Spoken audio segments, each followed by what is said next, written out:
Thank you. Good morning. Good morning wastage.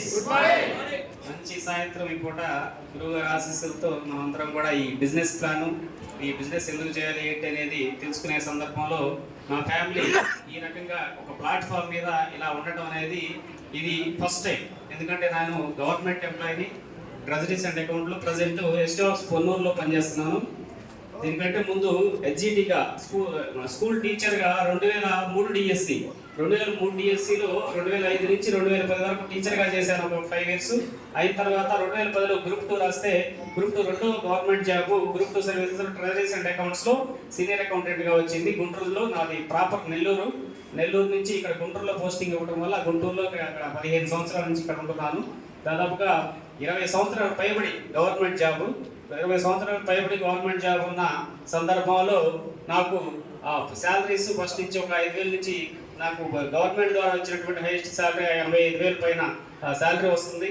అయినప్పటికీ కూడా ఉండేటువంటి ఖర్చుల దృష్ట్యా కానీ, తర్వాత పెరుగుతున్న మన కాస్ట్ ఆఫ్ లివింగ్ దృష్ట్యా కానీ, తర్వాత మాకు ఉండేటువంటి హెల్త్ ఇష్యూస్ వల్ల కానీ, ఇలాగ మనకి ఇల్లు ఏదైనా హోమ్ లోన్ ద్వారా ఇల్లు ఈఎంఐలో తీసుకోవడం ద్వారా ఇలాగా వచ్చిన డబ్బులు వచ్చినట్టుగా అయిపోతున్న సందర్భంలో ఏదైనా సెకండరీ సోర్స్ ఆఫ్ ఇన్కమ్ చాలా అవసరమని నాకు ముందు నుంచి ఆలోచనలో భాగంగా ఏదో ఒకటి చేయాలి. పైగా నా మిస్సెస్ హౌస్ వైఫ్గా ఉన్నటువంటి ఒక మహిళని బయటకు పంపిస్తే బయట ఉండేటువంటి డిగ్రీ హోల్డర్ అయినటువంటి నా మిస్సెస్ హౌస్ వైఫ్ ఒకే జాబ్, సింగిల్ జాబ్తో ఉండకూడదు. కాబట్టి రెండో ఇన్కమ్ కావాలంటే ఒకటి ఆవిడ ఏదైనా జాబ్ చేయాలంటే బయటకు వెళ్ళిన పరిస్థితుల్లో ప్రైవేట్ జాబులో ఏదైనా గవర్నమెంట్ జాబ్ వచ్చే పరిస్థితి లేదు. ప్రైవేట్ జాబులు కానీ ఏదైనా ఆఫీసులో కానీ చేయాలంటే 10,000, 15,000, మహా ఇస్తే 20,000, అంతకంటే ఎక్కువ లేని సందర్భంలో ఇదే ఈ బిజినెస్ ప్లాన్ అనేది నాకు ఒక ట్రైన్ జర్నీలో శివరామ్ సార్ ద్వారా పరిచయం అవ్వడము, ఇలాగా వచ్చి నేను కూడా మీటింగుల్లో గురువు గారు మాటలు విని, అప్లయన్స్ యొక్క మాటలు విని, ఈ సిస్టంలో ఇలాంటి మీటింగ్స్ విన్న తర్వాత చేయొచ్చు అని ఆలోచన చేస్తూ దాంట్లో ప్రొడక్ట్ బేస్డ్ కంపెనీ కాబట్టి ఉండేటువంటి ప్రొడక్ట్స్ని ఫస్ట్ యూజ్ చేయడం జరిగింది. ఆ ప్రొడక్ట్స్ వాల్యూ ఏంటి అంటే, నా మిస్సెస్కి ఉండేటువంటి స్కిన్ ప్రాబ్లం ఒక తెల్లటి మచ్చల్లాగా వస్తే అవి ఇక్కడ మనటువంటి ఫేమస్ ఒక డాక్టర్ గారు స్కిన్ టెస్ట్ చూపిస్తే ఇది రైట్గా సొరియాసిస్ స్టార్టింగ్ స్టేజ్లో ఉన్నది. ఇవి క్రీములు అవి ఎక్కువగా దీర్ఘకాలం వాడాల్సి వస్తున్నాయి సందర్భంలో మన దగ్గర ఉన్నటువంటి health supplements, hair, nail, skin, aloe vera, Amla మరియు కొలాజిన్ లాంటి సప్లిమెంట్స్ వాడితే ఇవి 2 monthsలో కంప్లీట్గా క్లియర్ అయిపోయినాయి మచ్చలు. ఇప్పుడు ప్రశాంతంగా అవి ధైర్యం, ఎందుకంటే లేడీ కానీ జెంట్ కానీ స్కిన్ ప్రాబ్లం చాలా మేజర్ డిసీజు మరియు చాలా ఇన్ఫీరియారిటీగా ఫీల్ అయినటువంటి సందర్భం. అలాంటి సందర్భాన్ని కూడా పైగా నా మిస్సెస్ ఆవిడకి ఉండేటువంటి ప్రాబ్లం అది క్లియర్ అయిన సందర్భంలో నాకు ఉండేటువంటి ధైర్యం, ఈ ప్రొడక్ట్ మీద ఉండేటువంటి ధైర్యం కానీ ఈ ప్రొడక్ట్ ఇచ్చిన ధైర్యం వల్ల నేను ఈ సబ్జెక్ట్లో రావడం జరిగింది.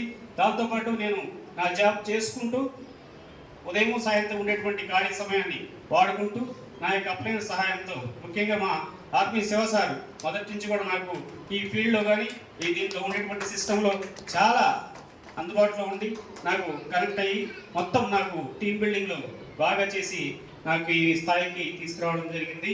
అంటే ఒక సంవత్సరం క్రితం ఈ సిస్టంలోకి వచ్చాను. ఈ సిస్టంలో వచ్చిన తర్వాత వాటిని ప్రొడక్ట్లు ఇచ్చిన ధైర్యం కానీ ఇలాంటి ధైర్యం వల్ల బిజినెస్ ప్లాన్ అర్థం చేసుకున్న తర్వాత నేను జాబ్లో లేనటువంటి ధైర్యం ఈ రోజున కారు తీసుకున్నాను అంటే కేవలం వెస్టేజ్ ఇచ్చిన ధైర్యం, గురువు గారు బ్లెస్సింగ్స్. ఎప్పుడో 2 సంవత్సరాల క్రితం జాబ్లో ఉన్నప్పుడు ఒకసారి అనిపించింది కారు తీసుకోవాలని. ఎందుకంటే ఒక చిన్న ఉదాహరణ, చిన్న ఇన్సిడెంట్ వల్ల నాకు ఇలా అనిపించింది. ఎందుకంటే మా అమ్మ మా నాన్న పల్లెటూరులో ఉంటారు. వాళ్ళు ఒక అకేషన్గా మ్యారేజ్కి వెళ్ళిన సందర్భంలో మా బంధువు ఒక ఆయన తనకి ఉండేటువంటి కారు ఉంటే మా అమ్మ నాన్న అందరూ అంత మాట్లాడుతున్నారు. ఆయనకు ఉన్నటువంటి కారు నడుపుకొని వెళ్తూ కనీసం అమ్మని ఎక్కమని కూడా అడగలేదు అనే సందర్భంలో మా అమ్మ నాకు చెప్పడం జరిగింది. అప్పుడు నాకు అమ్మ మనం కూడా కారు తీసుకున్నామని అనిపించింది. అది ఒక ఇన్సిడెంట్. అలాగే పిల్లలు కానీ నా వైఫ్ వీళ్ళకి ఎప్పుడైనా ఫంక్షన్కి వెళ్ళాలంటే కారు అనేది చాలా అవసరమైన పరిస్థితి ఈ రోజుల్లో. ఎందుకంటే ఉండేటువంటి బస్సుల్లో, రైళ్లలో, పబ్లిక్ ఉండేటువంటి ట్రాన్స్పోర్ట్లో ఫ్యామిలీని తీసుకెళ్లాల్సిన పరిస్థితులు పిల్లల్ని అంత సెక్యూరిటీగా ఉన్నది కాబట్టి నాకు ఒక పర్సనల్ కార్ ఉండాలని అనిపించింది. అలాంటి సందర్భంలో ఈ వెస్టేజ్ పరిచయం అయిన తర్వాత ఈ వెస్టేజ్ ఇచ్చిన బిజినెస్ ఇచ్చిన ధైర్యంతో, ఎందుకంటే స్టార్టింగ్లో నాకు కూడా ఇక్కడ చెక్కులు దాదాపుగా టీం స్టార్టింగ్లో ఉన్నప్పుడు 1000-2000 ప్రొడక్ట్ మీద నాకు క్యాష్ బ్యాక్లు వచ్చినవి. ఆ తర్వాత పెరుగుతూ దాదాపుగా హైయెస్ట్ చెక్ 40,000+ ఇక్కడ తీసుకోవడం జరుగుతుంది. దీన్ని ఇంకా చెక్ పెంచడానికి కానీ దీన్ని టీమ్ బిల్డింగ్ పెంచడానికి కానీ నాకు ఆల్రెడీ గవర్నమెంట్ జాబ్ ఉంది కాబట్టి కొంత సపోర్ట్ చేస్తూ కొంచెం దీంతో నాకు ఉండేటువంటి ఈఎంఐలు కానీ ఇవి తీరుతూ ఉన్నవి. చాలా హ్యాపీగా వెస్టేజ్ బిజినెస్ చేస్తూ దీన్ని ఇంకా ముందుకు తీసుకెళ్ళాలి అన్న, టీంకి సపోర్ట్ జరగాలన్నా, టీం ఇంకా హ్యాపీగా ఉండాలన్నా, టీం కోసం, నా కోసం, ఫ్యామిలీ కోసం అన్ని విధాలుగా ఒక వెహికల్ అనేది ఉండాలనే ఉద్దేశంతో గురువు గారిని అడిగిన సందర్భంలో 1,00,000 కార్ అయితే బాగుంటుందేమనే ఉద్దేశం సార్ ఉండింది. తర్వాత కొంచెం రిక్వెస్ట్ చేసిన వరకు సార్ ఆశీస్సులతో సరే ప్రసాద్ సార్ మీకు సరే తీసుకోండి అని ఒకసారి నాకు మాధవ్ సార్ ఫోన్ చేసి ఓకే గురువు గారు ఓకే చెప్పారు, మీరు తీసుకోవచ్చని చెప్పిన సందర్భం నాకు చాలా సంతోషం అనిపించి హ్యాపీగా ఈ రోజున కార్ని తీసుకొని ఫ్యామిలీ కోసం మరియు నా టీం కోసం ఉపయోగించడానికి, వెస్టేజ్ బిజినెస్ కోసం ఉపయోగించడానికి చాలా ధైర్యం వస్తున్న ఉద్దేశంతో గురువు గారిని బ్లెస్సింగ్ చేస్తూ ఈ రకంగా ఎంఎస్ఆర్ సార్ కానీ పిఎస్ఆర్ సార్ కానీ ఆశీస్సులతో ఈ యొక్క కారు పర్చేజ్ చేయడం గురువు గారు. Thank you. ఈ కారు ఇంకా ఎన్నో కార్లు తీసుకురావాలని టీంలో మీ ఆశీస్సులతో